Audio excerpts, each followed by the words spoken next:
Diablo Unified Community. Lisa Gonzales here, Chief Business Officer. This week's Ask the CBO. It's a little bit of a review of what took place at the board meeting the other night. I'm going to take a look at the proposed budget. I understand that there are some of you who were unable to see the presentation, so I certainly want to make sure that you get that opportunity now. And if you go down in this message here on YouTube, you'll see a link to the presentation. So first of all, a real quick review of the budgeting process for school districts. We start our budgets right about now. Our fiscal year runs from July 1st all the way through June 30th of the next year. Right now, we've presented the proposed budget. In 2 weeks, we're going to go through the budget adoption that the board will take a look at. And then some of the other things that we have, our unaudited actuals are in September, and this is an opportunity to look back to the last school year and really take a look at what we had budgeted and what we really spent. We've got a number of check-ins because the budget is really just a snapshot in time, giving us feedback on what it is that we've spent. And it's really just a plan. It's not actual cash, it's really just a plan. So we have a first interim, that's our first check-in. We present that to the board and the community in December. We do the same exact thing in March with our second interim.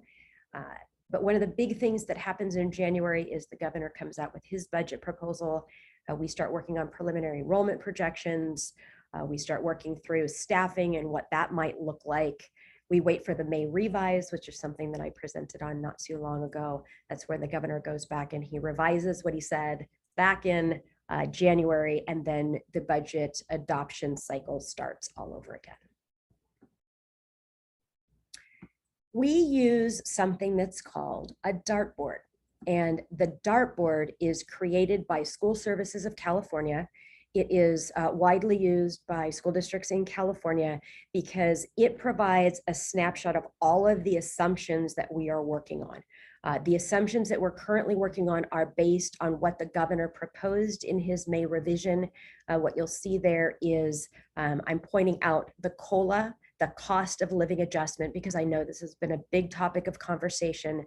What we're seeing right now is there was no cost of living adjustment for this current year, but in the SSC, the School Services of California estimate, they are letting us know that the governor had proposed a 5.07% COLA for the upcoming school year. However, what is now happening is the governor has his proposal, the legislature starts weighing in, and we see those numbers changing. So that is going to be a moving target, but right now we are hearing 5.07% because it is on the dartboard.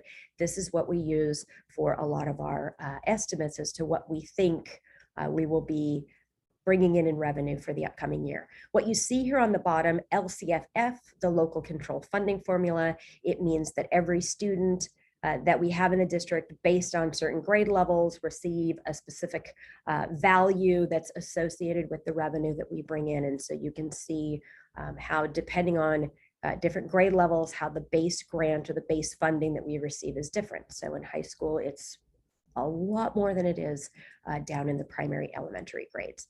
The second part of the dartboard, some things that we look at, we take a look at the CPI, the Consumer Price Index. This gives us an indication of, exactly what's going on with the price of goods, and we can certainly see that that is increasing.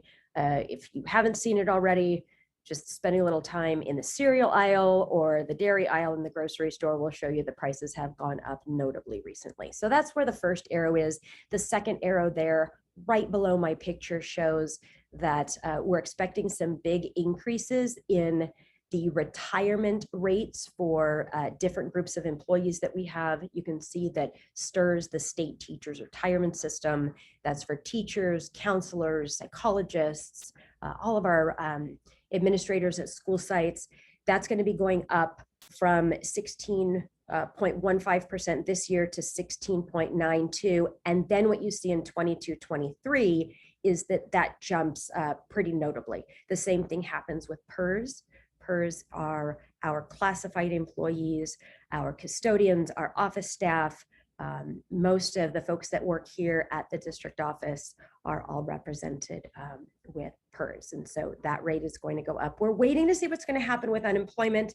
Thank you very much to all of you who jumped in and took the opportunity to do some advocacy work on behalf of unemployment. It's a disappointment that school districts are seeing this number going up the way that it is, but it's going from 0.5% to 1.23%. Unless something changes, which for us means an increase of about $110,000 for this upcoming school year to a jump of about 2.4 million. Moving right along, we build our multi-year projections that you'll see in just a second. We build those out based on a number of assumptions. So first of all, we are using the COLA, the cost of living adjustment that the governor proposed. We expect that the annual step in column, which I'm going to do in another video in a couple of weeks, we're expecting that the cost of employees every year, just the gradual cost of their salaries increasing, is approximately 1.5%. And when you add that to the CPI that I showed on the previous page, it gives us an indication that our costs go up about 4.5% a year. We're taking a look at what's going to happen with our enrollment calculations. We know that we lost a little over 1,000 students this year. Not entirely sure what's going to happen when school starts at the beginning of the year, and every single school district in California is facing that right now. But what's going to happen is this year we had something that's called hold harmless. And hold harmless means that we're given the amount of money that we received the previous year based on the enrollment that we had at that time. What's happening in the 22-23 school year is 2 years worth of losses with student enrollment are going to hit us at that point in time, which means that our enrollment drops over those years would mean a revenue decrease in that year. And then our average daily attendance, as you will all remember, average daily attendance means that we get funded based on the days that students are in school and not just because they're on a roster. And so the average student is in school approximately 94.8% of the 180 school days that we have. A few more assumptions. We are expecting that our unduplicated student count, and those are our students who are in specific underrepresented groups, that number is going to be decreasing slightly, and that's because this year we saw a decrease and everything is based on a 3-year average. So if we're able to get our funding up next year, it will benefit us for 2 additional years beyond that. The retirement amounts that I told you about before, they're just reiterated here. We are expecting health benefit costs to increase. They typically do every single year, and what's notable this year is we're hearing that they're going up mainly because of the cost of medical plans addressing the pandemic and all the associated increases that they've seen. Unemployment, as I mentioned, that's one of the factors that we build in. And so what you start seeing here in the multi-year projection, you start seeing that our combined revenues this coming school year, we will certainly have a lot more up there in combined. That's column A. And then it drops off the following year because in this chart, we are including some of our one-time funds. So again, it'll be a whole lot easier for you to take a look at this over time. Some of the other things that we do take a look at, if you can follow my cursor, we take a look at ending fund balances here. So approximately $54 million if our budget were to go as planned. And then the following year, you see we would have approximately 37 left over and then approximately 23 left over in the third year. We always have to budget for 3 years. We always have to look at the year that's upcoming plus 2 years. We call those the out years. But what you see in this is assuming that our funding stays pretty consistent. Let me go over to the next slide, a little easier to see. Again, if we look at our ending fund balance here, this is without one-time funds. So we have an ending fund balance that we're predicting of 54 that drops to 37 that drops to 23. And what this shows is it shows a structural deficit.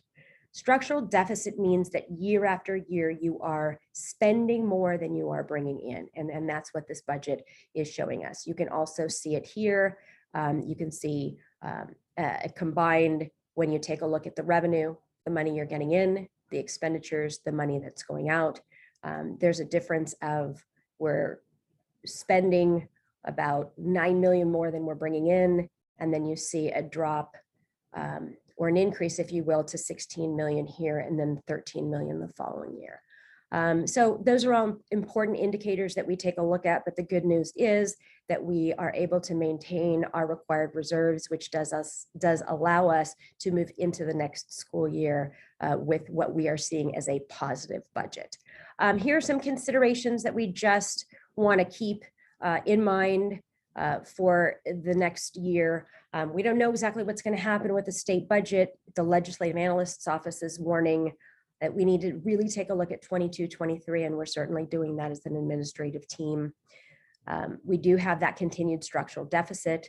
We are no longer going to have influxes of one-time funds. We know what those are. We're not hearing that there are going to be any additional ones moving forward, despite the fact that the ones we have, some of them can be used for a number of years on specific projects or personnel that are directly tied to the allowances that come with those funds. There's uncertainty around our enrollment.